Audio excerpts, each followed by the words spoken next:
우리 2015년 만일 한인전학교 신앙의 구호를 우리 두 번 한번 힘차게 외쳐보겠습니다. 위대한 역사를 시작합시다. 위대한 역사를 시작합시다. 아멘. 여러분, 이번 주 수요일이 성의 수요일 사순절이 시작이 됩니다. 1년 365일 중에서 약 40일, 10분지 1 정도 되는 시간을 예수 그리스도의 십자가를 깊이 묵상할 수 있는 특별한 기간으로 삼으면서 고난주간과 아울러 부활의 기쁨을 맛보게 되는 그 아름다운 신앙의 절기입니다. 여러분께서 이 사순절에 특별히 더욱더 경건하고 절제하며 하나님이 내게 요청하시는 신앙의 열매가 무엇인지를 묵상하면서 이 사순절 동안 우리의 신앙이 더욱더 깊어지고 넓어지며 성숙해지는 아름다운 신앙의 계절이 되기를 바랍니다. 사람들은 여태까지 뭔가 자기의 해왔던 일들을 크게 자랑하기 위하여 업적을 이야기할 때 뭔가를 만들어 놓은 것을 이야기합니다. 그러나 이제 무언가를 만들어 놓은 것을 이야기할 때 그 시대는 지나갔습니다. 어떤 사람을 세웠느냐가 중요한 세대가 되었습니다. 많은 과학적 문명과 합리적인 발달, 여러 가지로 많은 업적들을 해놨지만 그 좋은 업적들을 누군가가 사용하느냐에 따라서 엄청난 비극이 빚어지는 결과들을 보게 됩니다.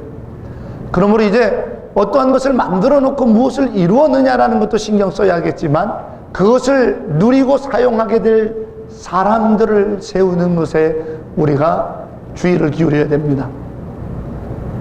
그래서 위대한 역사는 어쩌면 사람을 세우는 일이 아닐까 싶습니다. 이 한 달 동안 사람을 세우는 교회가 되기를 청해서 첫째 주에는 우리의 시선을 하나님께로 두는 일꾼을 세우는, 주님의 일꾼을 세우는 교회가 되기를 여러분과 함께 은혜를 나눴고, 지난주에는 영광의 예배를 드리는 사람을 세우자. 영광의 예배란 어떤 영적인 신령한 어떠한 것들이 보여지는 예배가 아니라 내 삶의 아픔을 하나님 앞에 가식 없이 내어놓는, 너희의 몸을 거룩한 산 제사로 드리는 삶의 흔적을 고스란히 하나님 앞에 내어놓을 수 있는 예배를 영광의 영적 예배라는 말씀으로 나눴습니다. 더 이상 가식답게 옷으로 포장하고 불려지는 이름으로 포장해서 하나님 앞에 아닌 척 예배 드리는 것이 아니고 내 삶의 상처, 내 삶의 아픔들을 전부 하나님 앞에 털어놓을 때 그것이 거룩한 것이요, 그것이 하나님의 영이 임하는 영광의 영적 예배라는 말씀을 함께 나눴습니다. 이제 오늘은 성숙한 사역자를 세우는 교회가 우리 교회이기를 바라며 여러분과 함께 말씀을 나누고자 합니다. 누가 내 치즈를 옮겼는가 라고 하는 책이 있었습니다. 스펜서 존스라고 하는 서든 캘리포니아 대학 교수가 쓴 책이죠. 그는 변화에 적응하지 못해서 여러 가지로 힘들어하는 자들을 바라보면서 위로와 격려를 주고 싶어서 매 각각이 다른 캐릭터를 만들어 스토리를 만들어냈습니다. 그 얘기를 절친한 켄 브리차드에게 이야기했더니 그가 곳곳에 강연을 하며 돌아다니면서 이 이야기를 이야기했고 많은 사람들이 감동을 받고 새롭게 변화의 길로 나서더라, 용기를 내더라 라는 이야기를 듣고는 이 책을 서술했습니다. 여기에는 두 마리의 새양지와 두 명의 아주 작은 인간 햄과 허라고 하는 두 사람이 나오죠. 이 넷은 맛있는 치즈가 가득 들어있는 방을 발견하게 됩니다. 그리고 행복하게 나날이 그 치즈를 먹으면서 보냈는데 어느 날 이 치즈가 다 떨어졌죠. 텅 비었습니다. 현실을 직시한 두 마리의 작은 새양지는 또 다른 치즈를 찾으려고 자기 인생의 길을 떠났습니다. 그런데 햄과 허 두 사람은 도대체 누가 치즈를 밤사이 우리가 자는 사이에 싹 옮겨놨냐 이 말이야 하면서 그 치즈를 옮긴 사람만 찾으면 될 거라고 하는 변화에 적응하지 못하는 모습을 드러내는 그런 이야기입니다. 나 어느 날 벽에 써져 있는 글귀를 하나 읽고는 허는 다시 일어나 용기를 내어 새로운 치즈를 찾으러 떠나는 모습이 나옵니다. 변화를 미리 감지하고 새로운 치즈 찾아 나서기를 두려워하지 말라 라고 하는 글귀에서 아 그렇구나, 이 방에는 더 이상 치즈가 없구나 라는 현실 인식을 받아들이고 새로운 치즈를 찾아 나서는 겁니다. 우리에게 변화가 필요하다라는 겁니다. 우리에게 변화가 없으면 우리는 참으로 어렵고 곤고한 일을 당할 거라고 하는 겁니다. 그런데 이것이 영적으로도 같다라는 겁니다. 근데 사람들은 변화를 싫어합니다. 특별히 교회나 영적 생활에서 변화는 더욱더 싫어합니다. 그래서 싫어한다는 표현은 적절하지 않을는지 모르겠습니다. 좀 적극적이지 않습니다. 만일 내가 이러한 것들을 변화시키면 더 많은 소득이 날 거라고 했을 경우에는, 또 내가 이러이러한 것을 바꾸면 비용이 덜 지출돼서 전략하게 돼서 내게 이러한 경제적 이득이 있을 거라고 하는 그러한 변화에는 우리가 조금은 민감할 겁니다. 그리고 한번 트라이를 해볼 거예요. 왜? 이문이 그만큼 남으니까. 그런데 교회는 또 스스로 믿음 생활에서는 자기 신앙의 패턴, 자기가 믿어왔던 방식을 잘 바꾸려고 그러지 않습니다. 그런데 저는 변화라고 하는 것을 다른 시각으로 보고자 합니다. 스티브 잡스가 혁신이란 말을 하면서 이런 말을 한 적이 있습니다.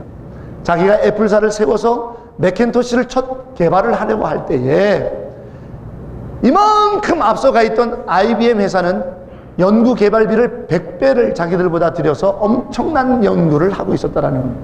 근데 자기 생각은 이렇다라는 거예요. 정말 혁신적인 변화라고 하는 것은 이렇게 연구 개발을 많이 하는 것도 좋겠지만 근본적으로 그 본질은 우리 안에 있는 것들을 어떻게 끄집어내느냐라는 문제가 아니겠느냐라고 하는 질문을 던진 적이 있습니다. 저도 이 이야기에 전적으로 동의를 합니다. 여러분, 미국의 한 호텔의 CEO가 한국에 출장을 와가지고 그 출장을 와서 호텔에 묵었었답니다. 제법 서비스가 좋아서 야, 이 호텔도 서비스를 괜찮게 하는구나 하고는 미국으로 다시 돌아갔어요. 그러고는 한 서너 달 후에 다시 한국을 방문하게 됐는데 그 서비스를 잘하던 호텔로 또 가고 싶었던 거예요. 그래 갔더니 프론트 데스크에 딱 갔더니 거기에서 자기를 맞이하던 직원이 아유 어서 오십시오, 우리 호텔에 다시 방문해 주셔서 감사합니다 라고 얘기하는 겁니다. 깜짝 놀란 거예요. 어떻게 내가 이름을 말하지 않았는데, 물론 예약이 등록되어 있으니까 이름을 말했으면 전에 내가 투숙했다라는 기록이 나오니까 이렇게 얘기하면 놀랄 일은 아니지만 자기 이름을 말하지도 않았는데 우리 호텔을 또 방문해줘서 고맙다라고 인사를 할까 깜짝 놀랐습니다. 그런데 너무 기분이 좋은 거예요. 아, 내가 경영하는 호텔에 미국에 가서도 이 시스템을 도입해야겠다. 가서 자기 브레인들을 모아가지고 의논을 하기 시작했습니다. 야, 한국의 호텔 갔더니 이렇더라. 우리도 이름을 도입해야 되는데 어떻게 하면 좋을까? 연구 개발을 해가지고 나온 게 우리를 이렇게 얼굴 형체를 사진으로 찍어갖고 인식하는 시스템을 도입해갖고 컴퓨터로 분석을 해갖고 빠른 시간 안에 그 데스크에 있는 직원에게 알리는 시스템을, 컴퓨터 시스템을 개발하자라는 거예요. 좋다. 한국도 그런가 보다. 개발비가 얼마냐 했더니 250만 불이라는 거예요. 야, 250만 불 들여서 그런 걸 개발하기는 좀 너무하다 하고서 포기하고는 다음번에 한국에 출장 가면 물어봐야지 라고 왔습니다. 그리고 그 호텔에 또 갔더니 역시나 자기 이름을 말하지도 않았는데 이번에는 거의 6개월이나 넘은 시간에 왔었는데도 다시 우리 호텔을 방문해줘서 감사합니다 인사하는 거예요. 그래서 그 프론트 직원에게 팁을 주면서 그 비결을 물어봤답니다. 그랬더니 그 프론트 직원이 말하기를 다른 거 없습니다. 우리는 그런 컴퓨터 시스템 없고요. 단지 택시 기사에게 1불씩을 주면 됩니다. 무슨 소린가 했더니 그 호텔을 오게 되는 택시 운전사들이 공항에서 올 때에 이러저런 손님들과 이야기 나누다가 그 호텔을 가본 적이 있냐고 묻게 만드는 거죠. 그래서 있다 그러면 택시 운전사가 이 호텔에 묵은 적이 있는 손님이라면 내려서 문을 열어주게 만들고, 이 호텔에 묵은 적이 없다 그러면 택시 운전사가 내리지 않도록 약속을 맺은 겁니다. 그러니 프론트 직원이 거기서 딱 지켜보고는 아, 택시 운전사가 내려서 인사를 하는 거 보니까 우리 호텔에 묵은 적이 있는 손님이라는 사인을 얻어서 그런 손님이 한 번 올 때마다 호텔에서 팁을 더 줬다라는 이야기를 들은 겁니다. 야, 250만 불이나 들여야 되는 시스템을 개발해야 이런 일을 할 수 있겠다라고 생각하는 접근 방식과 우리 안에 이미 그만한 것을 할 수 있는 지혜가 있으니 그 지혜를 끄집어만 내면 되는 방식을 어떤 것을 선택할 거냐. 여러분, 변화라는 것을 두려워하지 말라는 겁니다. 변화라고 하는 것은 우리가 뭔가 엄청난 일을 해야 되는 것이 아니고 이미 우리 안에 그만한 일을 감당할 수 있는 성령의 지혜와 우리 안에 이미 그런 것을 감당할 수 있는 성령의 은혜가 있는데 그것을 끄집어내지 못하고 있는 겁니다.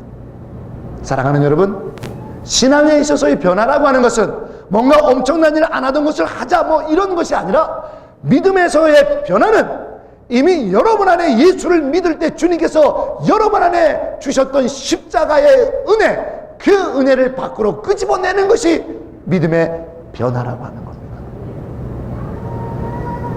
이 변화가 우리에게 왜 중요한지 아십니까?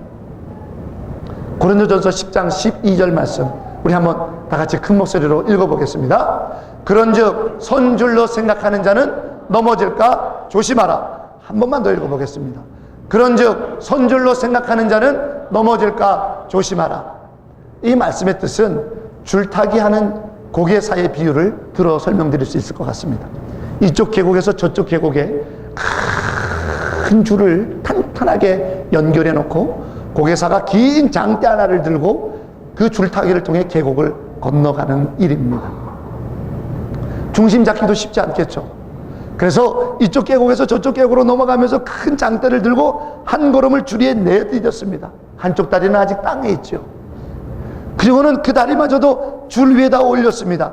이제 두 다리는 그 동아줄 위에 계곡 사이에 허공에 매달려 있는 줄에만 두 다리가 버텨 있습니다. 섰네. 정말 그 계곡 위에 있는 줄 위에 두 다리로 섰네. 우리 눈에는 그 사람이 줄 위에 서 있는 것으로만 보입니다. 그러나 그는요, 끊임없이 작은 미동에도 중심을 잃어버리지 않으려고 끊임없이 자기 몸을 움직이고 있습니다. 가만히 고정되어 있지 않습니다. 바람이 불기도 하고 사람이다 보니까 두 다리에 고르게 힘을 주고 있지 못하기 때문에 조금 어느 쪽으로 삐끗하면 반대쪽으로 끊임없이 자기를 움직이고 있다 이 말입니다. 끊임없이 자기를 움직이지 않고서는, 끊임없이 자기를 변화시키지 않고서는 그 줄에 서 있을 수 없습니다. 그런즉 너희가 뭔가 됐다, 너희의 믿음이 뭔가 이루었다, 너희가 뭔가 기도했다, 너희가 뭔가 응답을 받았다, 내가 신앙의 연수가 돼서 목사가 됐다, 어떤 직임을 받았다, 선줄로 생각하는 자들이요 넘어질지 모르니 끊임없이 변화하라는 말씀입니다. 변화하지 않으면 넘어진다는 것. 그런데 저는 이 변화를 여러분 안에 있는 십자가의 은혜에서 끄집어 올려내오는 신앙의 성숙함이라고 말씀드리고 싶습니다. 믿음을 가진 자들이요, 예수의 이름으로 부름받은 자들이요, 하나님 앞에 그리스도의 보혈의 은혜로 예배하는 자들이요, 우리가 죄악 가운데 넘어져 있던 우리가 예수의 보혈로 의로운 자, 하나님의 아들, 딸로 섰습니다. 선자가 됐습니다. 그런데 우리가 성숙함이라고 하는 변화의 길로 나가지 않으면 무너진다라는, 우리가 성숙함이라고 하는 변화로 움직이지 않으면 우리는 결국 다시 그 죄악 가운데로 쓰러지게 되어 있다는 거죠. 그래서 우리에게 변화는 중요한 것입니다. 교회의 시스템을 바꾸자라는 변화가 아닙니다. 교회의 뭐뭐를 바꾸자, 어떤 프로그램을 도입하자라는 것이 변화의 본질이 될 수 없습니다. 예배 시간에 뭐를 뭐 더 하자, 이것이 변화의 본질이 아닙니다. 신앙에 있어서의 변화의 본질은 우리가 예수 이름으로 선자가 됐다면 그 예수의 아름답고 선한 성령의 영광의 자리로, 성숙함의 자리로 나아가는 것, 그것이 본질적인 변화일 겁니다. 사랑하는 여러분, 우리 교회, 우리 믿음의 공동체, 저와 여러분, 우리 안에 있는 다음 세대들, 예수의 이름으로 부름받아 인침을 받고 하나님의 거룩한 은혜, 그 사랑의 성령의 보혈로 구원받은 자로 섰습니다. 죄악에 무너졌던 우리가 이름 부름을 받아 섰습니다. 그 자리에 서 있는 것으로 만족하지 마시고 성숙함의 변화를 택하시기를 주의 이름으로 축원합니다. 그러지 않으면 무너집니다. 그러지 않으면 그 죄악의 자리에 반드시 엎어지게 됩니다. 일어나 성숙함의 변화를 쫓아가십시오. 그렇기 때문에 그 성숙함의 변화는 교회에서 있어져야 합니다.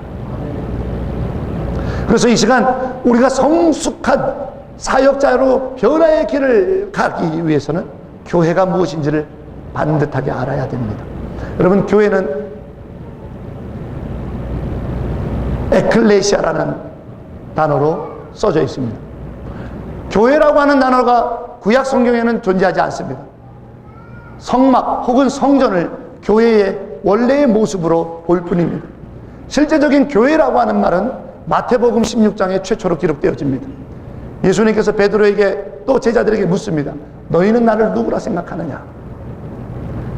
그때 베드로가 선뜻 대답합니다. 주는 그리스도시요 살아계신 하나님의 아들입니다. 예수님께서 그 믿음을 칭찬하시며 하나님의 은혜로 내가 그것을 아는구나. 얘들아 보아라, 이 베드로의 이 신앙 고백 위에 내가 나의 교회를 세우리라. 그때 이 마태복음 16장에 주님이 세우겠다고 했던 교회를 신약성경 원래 단어인 헬라어는 에클레시아라고 하는 단어로 쓰고 있다는 말입니다. 에클레시아. 근데 이 에클레시아라고 하는 단어가 무슨 뜻이냐면 여기 기록되어 있는 겁니다.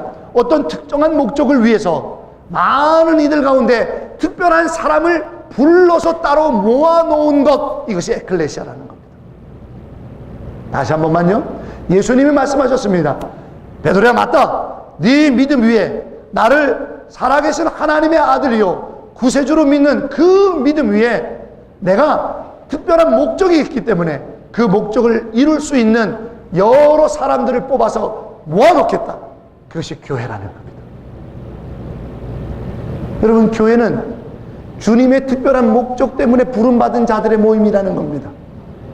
교회는 우리들의 필요를 채우기 위해서 모여지는 목적의 모임이 아니라 교회는 예수님께서 특별히 뭔가를 하기 위해서 그 목적을 달성하기 위해 많은 사람들 중에 특별히 선택받은 자들을 뽑아서 모아놓은 것이 교회라는 겁니다. 저는 간혹 듣다가 이런 얘기를 듣습니다. 사업을 하려면 어느 교회를 나가야 돼? 거기를 굵직하게 사업하는 사람들이 많아. 정관계 인사들에게 든든한 백을 얻으려면 어느 교회 가야 돼? 거기 목사님이 어디 줄을 잘 대. 이게 교회입니까?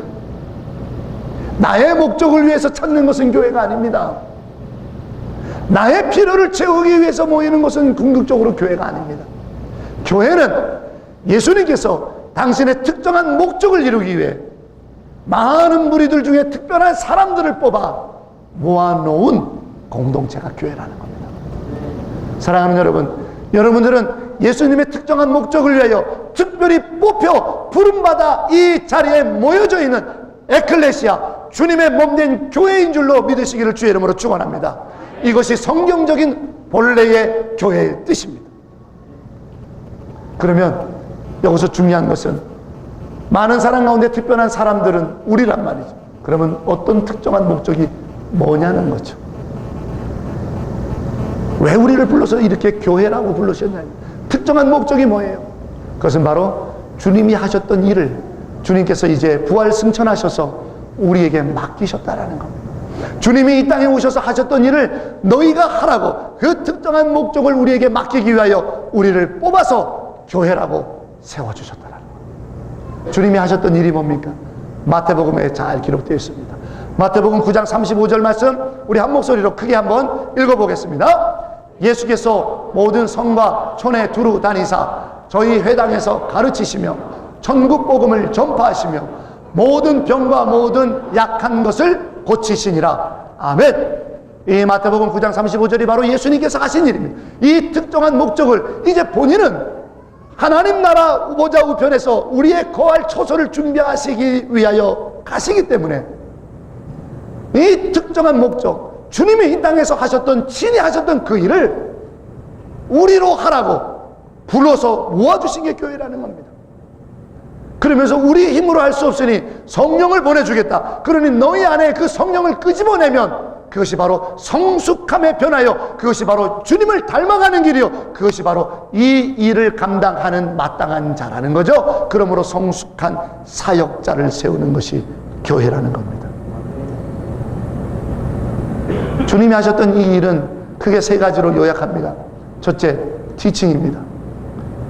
회당에서 가르치셨답니다. 무엇을요?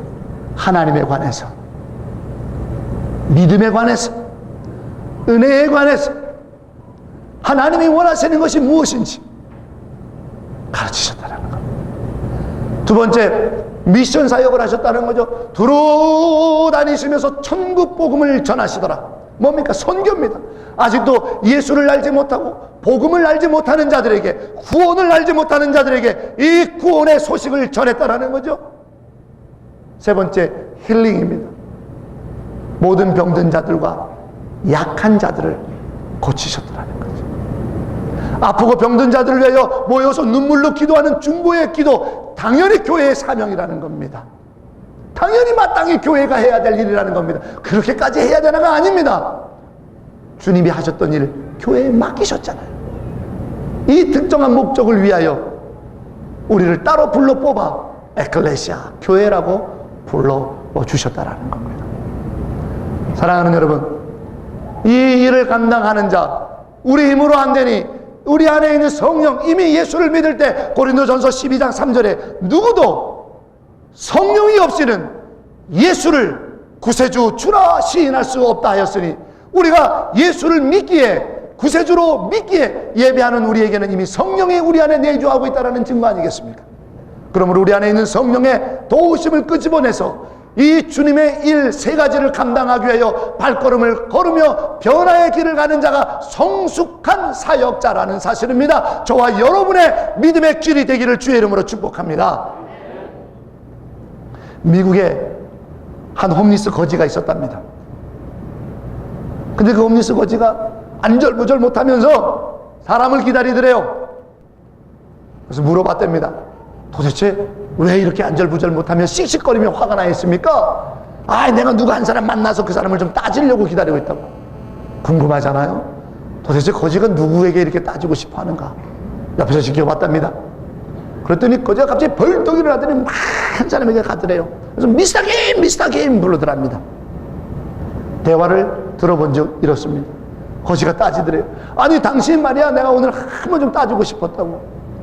당신 2년 전에는 나한테 매 주일마다 10불씩 주더니 작년에는 5불씩 주고 내가 그것까지는 참았는데 말이야, 올해는 왜 1불씩 주냐고. 어떻게 된 거냐고 따져 물었답니다. 그랬더니 그 미스터 김이 웃으면서 2년 전에 내가 싱글이니까 당신에게 일주일마다 10불씩 줄 수 있었지만 작년에 내가 결혼을 해서 아내가 생겼으니 내가 10불씩 당신에게 주기 어려워서 5불로 줄였고, 올해는 내 아내가 내 아이를 임신해서 그 5불마저도 힘들어서 내가 1불씩 줬다고. 그랬더니 그 거지가 씩씩대면서 이렇게 말했다죠. 당신은 그러면 내 돈 가지고 처자식을 먹여 살리는 사람이요? 이렇게 얘기했답니다. 여러분, 우리가 꼭 그러고 있는 것 같아요. 우리 시간인가요? 우리 인생인가요? 우리 재산인가요? 내 소유의 지식인가요?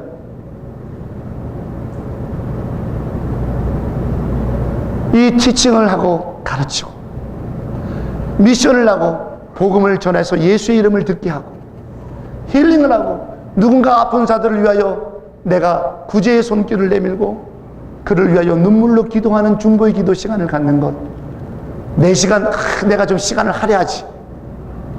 내 돈, 내가 좀 거기 하는데 내가 좀 보태지.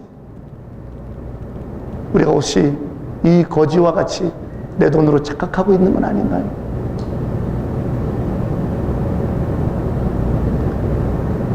내 것을 가지고 이것을 한다고 생각하시나요? 내 시간을 가지고 이 일을 감당한다고 생각하시나요? 성숙함이란 내 것이 아니라 주님이 내게 맡기신 인생의 시간을 가지고 감당하는 것입니다. 성숙함이란 주님이 내게 맡기신 물질 중에 9개는 나 쓰라고 주셨고 그 하나를 바치라고 하셨던 것으로 이 사역을 감당하게 하는 거고, 성숙함이란 내 혈육이 아닐지라도 누군가 고통받고 아파하고 울고 있다고 병들어 있다는 소식을 들으면 그를 위하여 같은 아픔으로 내 혈육이 질병 가운데 고통당하는 것으로 받아들여 같이 기도하는 것, 이 성숙함의 변화로 일어나 가십시오. 그렇지 않으면 무너집니다. 그렇지 않으면 선줄로 생각하지만 다시 무너집니다. 사도 바울은 이야기합니다. 너희가 선줄로 여기느냐? 넘어지지 아니하도록 조심하라.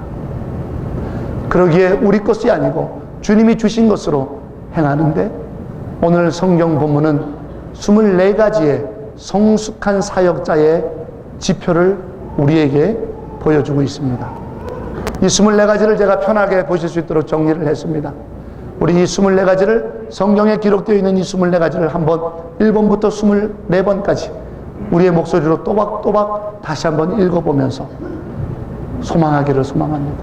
주님, 내가 이와 같은 길로 성숙하게 나아가기를 소망합니다. 주님, 내가 이 사명을 감당함으로 성숙함으로 나아가 주님이 가르치시고 천국 복음을 전하고 병들고 약한 자들을 돌보고 섬겼던 그 일을 내가 하기 원합니다. 주의 성령이여 나를 도와달라고 기도하는 마음으로 오늘 본문 9절로 21절까지 사도 바울이 로마 교회, 아니 우리 만일 아닌 연합교회 사역자들에게 이 성숙함의 지표로 같이 나아가자라고 초청한 우리의 성숙함의 목적을 한번 우리가 입술로 고백하기 원합니다. 같이 읽어봅니다. 거짓 없이 사랑하라. 악을 미워하라. 선에 속하라. 형제를 사랑하라. 존경하기를 서로 먼저 하라. 부지런하라. 게으르지 말라. 열심을 품고 주를 섬겨라. 소망 중에 즐거워하라. 환난 중에 참으라. 기도에 항상 힘쓰라. 성도에 쓸 것을 공급하라. 손 대접하기를 힘쓰라. 핍박하는 자를 축복하라. 함께 즐거워하라. 높은 데 마음을 두지 말라. 스스로 지혜 있는 채 말라. 악으로 악을 갚지 말라. 모든 사람 앞에 선한 일을 하라. 모든 사람으로 더불어 화평하라. 친히 원수를 갚지 말라. 원수가 줄이거든 먹이라. 목마르거든 마시우라. 악에게 지지 말라. 선으로 악을 이기라. 오늘 본문 9절로 21절에 기록되어져 있는 성숙한 사역자의 모습을 사도 바울이 로마 교회에 소개하며 오늘 우리에게도 들려주고 있습니다. 우리 힘으로는 안 될 것 같습니다. 내가 뭔가 대단한 것을 해야 이것을 할 것 같습니까? 아닙니다. 내 안에 있는 성령을 끄집어내십시오. 내 안에 있는 성령께 의지합시다. 내 안에 계시는 성령께 도움을 청합시다. 그가 우리로 도우셔서 주님이 하셨던 가르치고 주님이 하셨던 예수의 복음을 듣게 하고 주님이 하셨던 병들고 약한 자를 돕고 일으켜 세우고 위로하는 이 성숙한 사역자의 길, 저와 여러분의 발걸음이기를 원합니다. 사랑하는 여러분, 케이체프 노이드라고 하는 심리학자가 현대 인간은 6개의 감옥에 다 갇혀 있다라고 글을 쓴 적이 있습니다. 자기 도취의 감옥, 남을 비판하는 감옥, 절망하는 감옥, 과거만 따지고 과거만 생각하는 감옥, 말만 이렇고 저렇게 될 거라고 하는 선망의 감옥, 서로를 향한 증오와 질투의 감옥. 혹시 우리가 내가 뭐 앞에서 서서 하고 칭찬받고 그런 자리에서는 열심히 사역하다가 이름도 없이 빛도 없이 물러난 자리에 있게 되면 자아도취의 감옥에 갇혀 있지는 않습니까? 열심히 해보려고 하는 사람을 가르치는 사역, 주님의 그 일을 감당하려고 두렵고 떨리는 마음으로 주여 나를 도와달라고 성령께 의지해서 부름받은 그 자리에서 교사로서, 부름받은 그 자리에서 샘터지기로서 뭔가 말씀을 내가 가르치는 자리에 부름받았게 한번 해보려고 성숙함의 길을 가려고 하는 자들을 혹시나 이러저러한 꼬투리로 비판하는 감옥에 우리는 갇혀 있지는 않습니까? 쉽게 절망하는 낙심의 감옥은요, 맨날 옛날만 얘기하고 오늘은 전혀 변할 생각을 하지 않고 맨날 말만 이렇게 될 거라고 얘기하며 게으르고 있는 감옥에 갇혀 있지는 않습니까? 서로를 향한 증오와 질투는 어떻습니까? 베드로를 기억하십시오. 그가 감옥에 갇혔을 때 어떤 일이 벌어졌습니까? 주의 성령이 그의 족쇄를 풀렀고 그의 감옥의 문을 열어서 그를 새벽 미명 예루살렘 거리에 내어놓고 주의 일을 하라 했습니다. 사도 바울을 생각하십시오. 그가 신라와 함께 빌립보 지하 감옥에 갇혔을 때 천지가 요동하고 그를 묶었던 쇠사슬이 풀리고 그를 가둬뒀던 감옥의 문이 열려서 그가 편안히 두 발로 나갈 수 있어서, 바울아 네가 여기 갇혀 있어서는 안 된다. 바울아 네가 가서 예수가 너에게 맡긴 일 가르치고 복음을 전하고 그리고 아픈 자들을 위하고 약한 자를 위하여 보듬어 위로하며 기도하라고 하는 주님이 맡긴 이 성숙한 사역자의 길을 가라 하고 감옥의 족쇄와 철문을 열었던 주님의 사건을 기억하십니까? 아무리 심리학자들이 현대 사람들이 이러한 자기중심적 감옥에 갇혀 산다 할지라도 이미 주의 성령은 이 옥문을 열고 이 족쇄를 다 풀어놓아 주신 줄로 믿습니다. 주의 성령을 의지하십시오. 내 힘이 아니라 내 안에 있는 주의 성령, 내가 예수를 그리스도요 살아계신 하나님으로 받아들일 때 내 안에 역사하셨던 그 거룩한 영에게 의지하여서 선줄로 착각하지 말고 한 걸음 한 걸음 복음을 가르치고 천국 복음을 증언하고 연약하고 약하고 병든 자를 위하여 울고 위로하는, 내 것이 아닌 주님이 내게 맡겨진 것으로 내가 감당하는 이 성숙함의 사역자의 길, 변화의 길을 택하셔서 주님이 정금과 같이 귀하게 여기시는 거룩한 주의 일꾼, 주님이 세우시고자 원하셨던 교회, 저와 여러분 우리 공동체의 길을 주님의 이름으로 축원합니다.